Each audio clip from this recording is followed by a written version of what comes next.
ఆశ్చర్యకరమైన బైబిల్ పాఠంగా రాజులు మొదటి గ్రంథము 21వ అధ్యాయం చదువుకుందాము. ఈ సంగతులైన తర్వాత యెజ్రెయేలులో షోమ్రోను రాజైన ఆహాబు నగరును ఆనుకొని యెజ్రెయేలు వాడైన నాబోతునకు ఒక ద్రాక్ష తోట కలిగి ఉండగా ఆహాబు నాబోతును పిలిపించి, నీ ద్రాక్ష తోట నా నగరును ఆనుకొని ఉన్నది గనుక అది నాకు కూర తోట కిమ్ము, దానికి ప్రతిగా దానికంటే మంచి ద్రాక్ష తోట నీకిచ్చేదను, లేదా నీకు అనుకూలమైన ఎడల దానిని క్రయమున కిమ్మని అడిగాను. అందుకు నాబోతు, నా పిత్రార్జితమును నీకిచ్చుటకు నాకు ఎంతమాత్రమును వల్లపడదని చెప్పగా, నా పిత్రార్జితమును నీకియ్యనని యెజ్రెయేలీయుడైన నాబోతు తనతో చెప్పిన దానిని బట్టి ఆహాబు మూతి ముడుచుకున్నవాడై కోపముతో తన నగరునకు పోయి మంచము మీద పరుండి ఎవరితోనూ మాటలాడకయు భోజనం చేయకయు ఉండెను.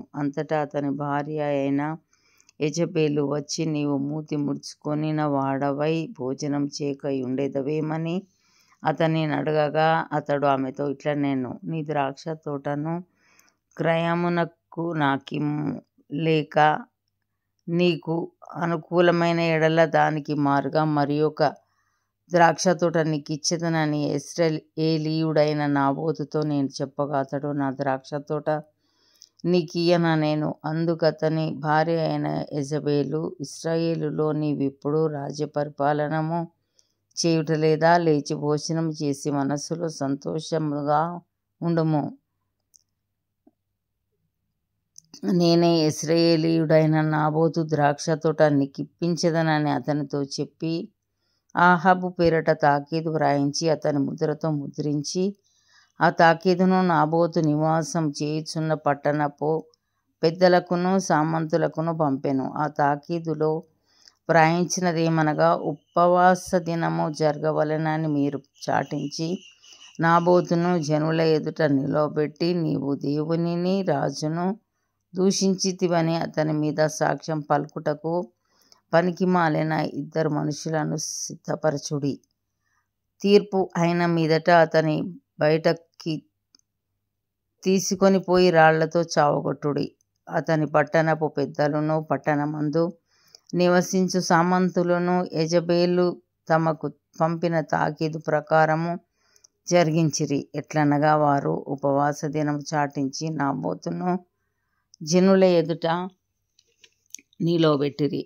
అప్పుడు పనికిమాలిన 2 మనుషులు సమాజంలో ప్రవేశించి అతని ఎదుట కూర్చుండి, నాబోతు దేవునిని రాజును దూషించెనని జనుల సమక్షమున నాబోతు మీద సాక్ష్యం పలకగా, వారు పట్టణము బయటకి అతనిని తీసుకుని పోయి రాళ్లతో చావగొట్టిరి. నాబోతు రాతి దెబ్బల చేత మరణమాయనని వారు యెజబేలునకు వర్తమానం పంపగా, నాబోతు రాతి దెబ్బల చేత మరణమాయనని యెజబేలు విని, నాబోతు సజీవుడు కాడు, అతడు చనిపోయాను గనుక నీవు లేచి యెజ్రెయేలీయుడైన నాబోతు క్రయమునకు నీకియ్యనొల్లకపోయినా అతని ద్రాక్ష తోటను స్వాధీనపరచుకొనుమని ఆహాబుతో చెప్పెను. నాబోతు చనిపోయానని ఆహాబు విని లేచి యెజ్రెయేలీయుడైన నాబోతు ద్రాక్ష తోటను స్వాధీనపరచుకొనబోయెను. అప్పుడు యెహోవా వాక్కు తిష్బీయుడైన ఏలీయాకు ప్రత్యక్షమై ఈలాగు సెలవిచ్చెను, నీవు లేచి షోమ్రోనులోనున్న ఇశ్రాయేలు రాజైన ఆహాబును ఎదుర్కొనుటకు బయలుదేరుము. అతడు నాబోతు యొక్క ద్రాక్ష తోటలో ఉన్నాడు. అతడు దానిని స్వాధీనపరచుకొనబోయెను. నీవు అతని చూచి ఈలాగు ప్రకటించుము, యెహోవా సెలవిచ్చినదేమనగా, దీని స్వాధీనపరచుకొనవలెనని నీవు నాబోతును చంపితివి గదా. యెహోవా సెలవిచ్చినదేమనగా, ఏ స్థలమందు కుక్కలు నాబోతు రక్తమును నాకెనో ఆ స్థలమందే కుక్కలు నీ రక్తమును నిజముగా నాకునని అతనితో చెప్పెను. అంతటా ఆహాబు ఏలీయాను చూచి, నా పగవాడా, నీ చేతిలో నేను చిక్కుబడితినా అని పలుకగా, ఏలీయా ఇట్లనెను, యెహోవా దృష్టికి కీడు చేయుటకు నిన్ను నీవే అమ్ముకొని ఉన్నావు గనుక నా చేతిలో నీవు చిక్కితివి. అందుకు యెహోవా ఇలాగు సెలవిచ్చెను, నేను నీ మీదికి అపాయము రప్పించెదను, నీ సంతతి వారిని నాశనం చేతును. అల్పులేమి గనులేమి ఇశ్రాయేలు వారిలో ఆహాబు పక్షమున ఎవరునూ లేకుండా పురుషులనందరినీ నిర్మూలము చేతును. ఇశ్రాయేలు వారు పాపం చేయుటకు నీవు కారకుడవై నాకు కోపం పుట్టించితివి గనుక నెబాతు కుమారుడైన యరొబాము కుటుంబమునకును అహీయా కుమారుడైన బయెషా కుటుంబమునకును నేను చేసినట్లు నీ కుటుంబమునకు చేయుదునని యెహోవా సెలవిచ్చుచున్నాడు.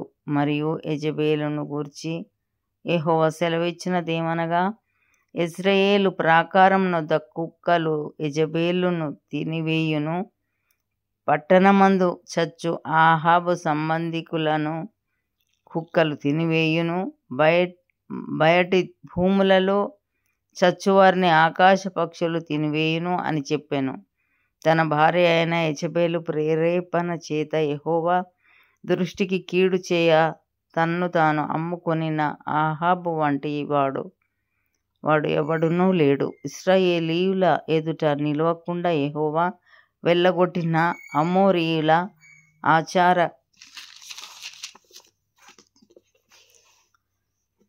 ఆచార రీతిగా విగ్రహములను పెట్టుకుని అతడు బహుహేయంగా ప్రవర్తించెను. ఆహాబు ఆ మాటలు విని తన వస్త్రములను చింపుకొని గోనెపట్ట కట్టుకొని ఉపవాసముండి గోనెపట్ట మీద పరుండి వ్యాకుల పడుచుండగా యెహోవా వాక్కు తిష్బీయుడైన ఏలీయాకు ప్రత్యక్షమై ఈలాగు సెలవిచ్చెను, ఆహాబు నాకు భయపడి వినయముగా ప్రవర్తించుట చూచితివా?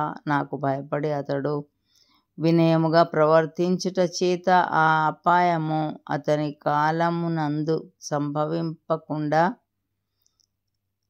ఆపి అతని కుమారుని కాలమునందు అతని కుటుంబీకుల మీదికి నేను దాని రప్పించెదను. ఇంతటితో ఇది నా కొరకైన బైబిల్ పాఠము సరి.